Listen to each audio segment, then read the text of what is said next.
Shalom, que Deus te abençoe em nome de Jesus. Olha que coisa interessante. Eu estava aqui pesquisando no Apocalipse de Pedro, né? Já que o Apocalipse de Pedro é um livro que foi banido da Bíblia. Não é esse Apocalipse que você encontra aí na internet. Não é nada disso. Eu estava pesquisando o que vai acontecer no Lago de Fogo, porque o Apocalipse de Pedro, né, que não está dentro, que foi banido da Bíblia, ele conta detalhes do que vai acontecer com as pessoas no Lago de Fogo. Eu estava aqui vendo o que ia acontecer com aqueles que são rebeldes aos seus líderes, aos sacerdotes, né? A gente vê Paulo, Timóteo enfrentando João, o próprio João, tendo que enfrentar Diótrefes, né? Que eram pessoas que batiam de frente com o sacerdócio na igreja, com a liderança na igreja. Ou seja, Diótrefes, ele era um diácono, um presbítero da igreja, mas estava indo de frente com João. Eu estava aqui estudando o que acontece com essas pessoas dentro do Lago de Fogo, né? Eu achei interessante que elas serão pendurados pela língua dentro do Lago de Fogo. E aí eu me deparei aqui no próprio Apocalipse Pedro com o que vai acontecer com os adúlteros. O que vai acontecer com os adúlteros dentro do Lago de Fogo. Primeiro, eles serão banhados, olha só, banhados com uma gosma de fogo, e na sequência desse banho de gosma de fogo, eu achei interessante isso. Além deles ser banhados com essa gosma de fogo, eles serão pendurados de ponta cabeça dentro do Lago de Fogo, né? O que a Bíblia vai chamar de Geena, enfim. Eu estava lendo essa punição e eu fiquei pensando o que acontece com alguém que se torna praticante da palavra de Deus e crê na palavra de Deus, já que o Lago de Fogo, aqui no Apocalipse de Pedro, traz punições terríveis. O que acontece? Porque a Bíblia fala de galardão. E galardão é diferente um para com o outro. Então significa que cada um também vai receber um galardão diferente. O próprio livro do Apocalipse diz que seremos reis e sacerdotes. O Apocalipse de João agora, não o de Pedro. Seremos reis e sacerdotes. Ser sacerdote é uma função acima de rei, já que na época da Escritura Sagrada, quem coroava um rei era um sacerdote. Você vê que antes do sacerdócio, né, o profeta fazia isso. O profeta Elias consagrou reis, enfim. Então significa que a coroação para aquele que herdar o reino de Deus será diferente, já que o mundo é passageiro, né? Já passamos aí 9 tópicos, né, do Apocalipse, nós já estamos no último já para acontecer. O fim está aí, está bem próximo de acontecer. Então eu fui pesquisar um pouco sobre o galardão e eu me deparei com palavras, com passagens maravilhosas. Essa Bíblia aqui, ó, que eu vou colocar na câmera para você aí agora ver, essa é a menor Bíblia do mundo. Ela é interessante, essa Bíblia, porque ela está em mandarim, ela não está em português. Então aqui dentro dessa Bíblia tem textos que não foram tirados, né? É muito interessante essa Bíblia, é a menor do mundo porque ela é proibida lá no Oriente, então ela tem que ser feita desse tamanho para poder entrar dentro da China comunista. Nós temos aí também, você está vendo, a Peshita, que são os evangelhos em aramaicos do Senhor Jesus. Essa é uma explicação tremenda, a da Peshita. Veja esse texto aqui na própria Peshita, que é o evangelho aramaico do Senhor Jesus. Ele fala da parábola da festa de casamento. Aqui está no grego, né, no Codex Washingtonianus. Esse é o Codex Washingtonianus, né, está aqui no grego, mas aqui na tradução portuguesa, veja o que essa passagem diz, a parábola da festa de casamento. Ó. E respondeu novamente Yeshua por parábolas e disse: assemelha-se o reino dos céus a um homem rei que fez uma festa de casamento para o seu filho e enviou os seus servos a chamar os convidados para a festa de casamento, mas não quiseram vir. Novamente enviou outros servos e disse para falar aos convidados: eis que o meu banquete está preparado e meus bois, meus cevados foram mortos. Olha só, ia ter um grande banquete de churrasco, hein? Estou chamando vocês para um grande churrasco, porque os meus bois, meus cevados, foram mortos. E toda a coisa está pronta, ou seja, a festa inteira está preparada. Venham à festa de casamento. Mas eles desprezaram o convite e foram embora, um para o seu campo e outro para o seu negócio. Ou seja, desprezaram o convite para a festa do rei. O restante apanharam os seus servos e desonraram-nos e os mataram. E quando ouviu o rei sobre isso, ficou irado e enviou os seus exércitos, e destruíram aqueles assassinos e queimaram sua cidade.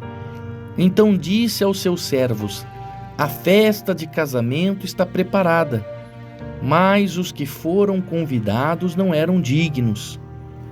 Portanto, vão aos limites das entradas e chamem vocês todos aqueles que encontrarem para a festa de casamento.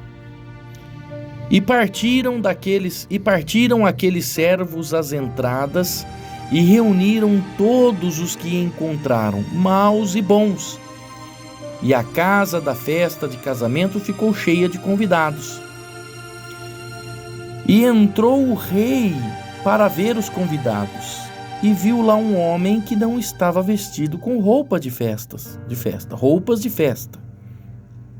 E disse-lhe: meu amigo, como entrou aqui, estando sem ter roupas de festa? Ele, porém, ficou em silêncio. Então o rei disse aos seus servos: amarrem as suas mãos aos seus pés e lancem-no na escuridão de fora. E haverá choro e ranger de dentes, porque muitos são chamados e poucos são escolhidos. Os evangelhos aramaicos de Yeshua. Então, esta parábola refere-se ao reino dos céus e ao lago de fogo. A festa de casamento é a bodas do Cordeiro. Infelizmente, os súditos, ou seja, os servos do Senhor Jesus Cristo, não querem participar do banquete que foi preparado. Por que que eles não querem participar do banquete que está preparado? Eles desprezaram o convite e foram embora para onde? Para as suas atividades, para o seu campo, para o seu negócio, ou seja, estavam preocupados com a sua vida pessoal, a sua vida particular. O restante dos seus servos, veja que a Bíblia diz, o restante apanharam os seus servos, ou seja, os enviados do Senhor Jesus Cristo, tá? E o desonraram e até mataram. Então, o que é essa desonra? Essa desonra é quando alguém que é servo do Senhor Jesus desonra os seus enviados, que são os seus pastores, os seus líderes, os seus sacerdotes. Quantas vezes nós somos desonrados? E quantos pastores não morreram? Morreram na fé, deixaram a sua missão, o seu cargo de lado, porque não suportaram o quê? O desprezo do povo. Mas quando o rei ficou sabendo sobre isso, ele enviou o seu exército e destruiu aqueles assassinos. Veja que ele chama de assassinos. Queimou sua cidade, enfim, destruiu, fez uma destruição. E falou: chama todo mundo que está lá fora, mesmo que não são meus súditos. A casa se encheu de, se você vê na outra versão, né, de coxo, mancos, de pobres, enfim. Porém, um detalhe é muito importante. Quando você é convidado para estar na presença do rei, você precisa estar com as roupas preparadas, com a roupa de festa, ou seja, nova vestimenta, é o novo nascimento, é a vestes lavada no sangue do Cordeiro. Quem não estiver preparado para a festa vai ser lançado no lago, na escuridão. Ali vai haver choro e ranger de dentes. Então, quando a Bíblia fala do lago de fogo, da escuridão, choro e ranger de dentes, porque as pessoas não serão queimadas momentaneamente. Elas passarão por uma punição. E aí ele deixa um detalhe: muitos são chamados e poucos são escolhidos. Muitos serão chamados, mas poucos são os escolhidos. Veja quantos foram chamados para executar o reino de Deus, mas não serão escolhidos, porque sempre estarão em guerra contra suas próprias mentes, estarão em guerras contra os enviados do Senhor, estarão em guerras no meio das suas fofocas, dos seus pensamentos. Para essas pessoas se reunirem e matarem os enviados de Deus, houve primeiramente uma conversa. Por isso que a Bíblia ensina você não se assentar na roda daqueles que estão fofocando, né? Não se assente numa roda para falar mal de ninguém. Se você sentar numa roda e citar o nome de uma pessoa que não está presente naquele lugar, você está em desacordo com as Escrituras Sagradas, os Evangelhos do Senhor Jesus Cristo. A Peshita, que está com os Evangelhos aramaicos, a explicação que tem dentro dela, os textos dentro dela, é totalmente diferente dos textos em português que nós temos. E aí o livro de Enoque, que também é o livro do Apocalipse de Enoque, que você está vendo, eu estava lendo esse livro do Apocalipse de Enoque para entender o que acontece com o galardão. Bom, diante de tudo isso, eu encontrei lá no Apocalipse de Pedro o que acontece, como é terrível o que acontece com aqueles que são adúlteros. O Apocalipse de Pedro fala que o adultério, ele é tão terrível porque ele destrói não só a vida da pessoa que comete adultério, mas também ele destrói a vida da família, dos familiares, dos filhos. Tem filhos hoje que tiveram o destino da sua vida mudado por causa de um adultério, seja de um pai ou seja de uma mãe, um adultério do homem ou da mulher. O que nós mais estamos vendo nesses últimos dias é o adultério, tanto pela parte do homem quanto pela parte da mulher. Então a família, ela precisa estar debaixo da nossa proteção. Preste atenção que a família precisa estar debaixo da nossa proteção. E eu, Bispo Fábio, eu creio no poder da oração.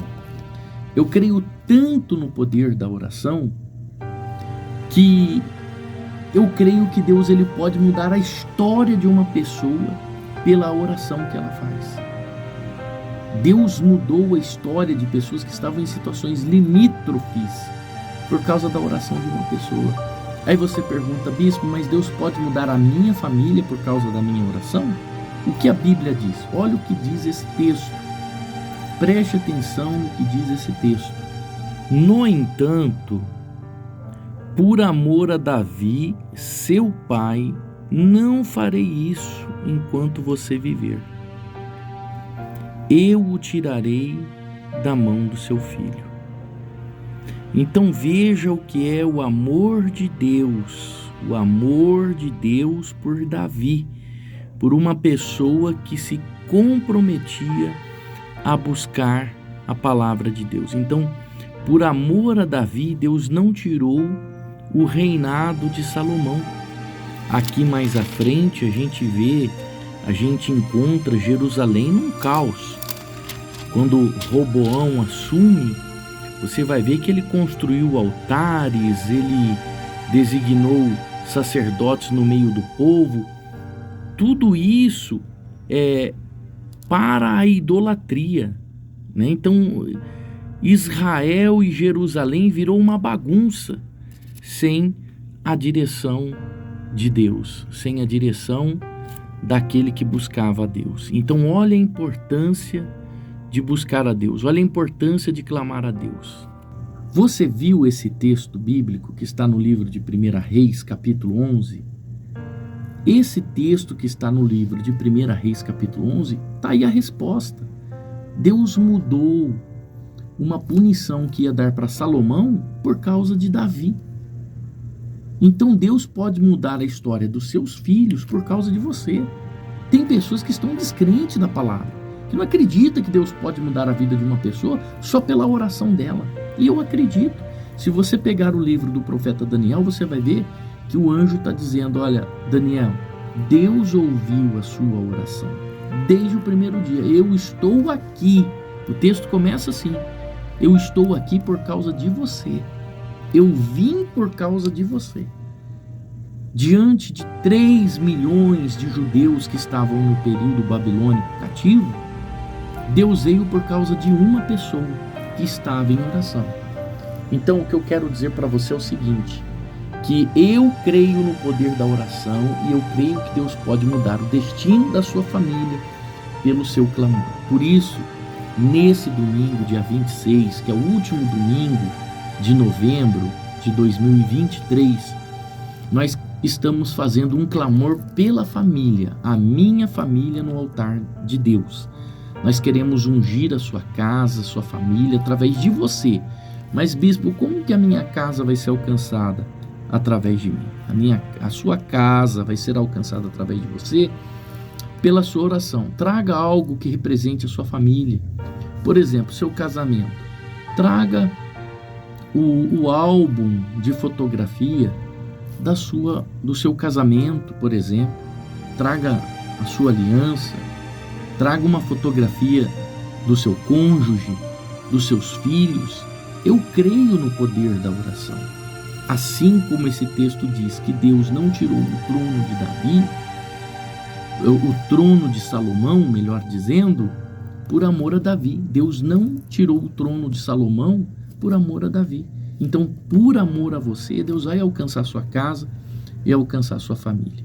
E aprender no altar o que é a palavra de Deus. Você vê, existem prejuízos. Eu estava lendo sobre o prejuízo causado, que é causado na vida daqueles que cometem adultério, como diz o livro do Apocalipse de Pedro, que ele é tão destrutivo que ele não destrói só a pessoa, mas ele destrói a família e ele muda o destino dos filhos. Então é forte isso daí. Então eu gostaria de nesse domingo orar por você, junto com a minha esposa, abençoar a sua casa, abençoar a sua família, ali na nossa igreja, na comunidade Família de Deus. Isso vai estar acontecendo em todas as comunidades Família de Deus, a minha família no altar de Deus. Porém, é aqui na sede que eu estarei com a minha esposa, o pastor André, junto com a esposa dele, nós estaremos orando por você. Os presbíteros da igreja estarão aqui presentes, o presbítero Adriano com a sua esposa, o presbítero Leandro junto com a sua esposa. Nesse domingo, dia 26, nós estaremos na ponta do altar para abençoar a sua vida. Que o Eterno te abençoe e continue orando por você e você continue orando pela sua família. Porque eu creio no poder da oração. E eu creio que a oração, ela pode mudar a história de uma pessoa.